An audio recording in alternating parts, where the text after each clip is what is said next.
কি অবস্থা ভাই ব্রাদার, সবাই কেমন আছেন? আশা করি সবাই ভালো আছেন। আপনাদের দোয়ায় আলহামদুলিল্লাহ আমিও অনেক ভালো আছি। আপনারা অনেকেই জানেন আমি 2-3 মাস যাবত ঢাকা আছি, আর ঢাকা থেকে যদি ঢাকারও উপভোগ না করি তাইলে কি হয়? আর পাশে যারা দেখতেছেন সে হচ্ছে চমচম কোম্পানির ম্যানেজার। শুধু তাই নয়, সে কিন্তু সম্পর্কে আমার বেয়াই হয়। খবরদার, চমচম বাহিনীর দিকে কেউ নজর দেব না, কারণ সে কিন্তু বিবাহিত।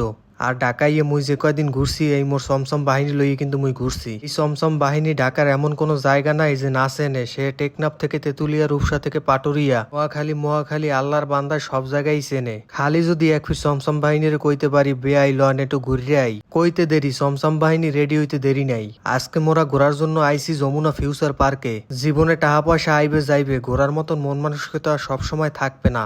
আল্লাহর দেওয়া সুন্দর জীবনটা যদি সুন্দর মতন উপভোগ না করি তাইলে কি আর হয়? কিন্তু হচ্ছে ঢাকা শহর যখন আইছি, প্রত্যেকটা জায়গায় একটু একটু ঘুরে ঘুরে দেখমু।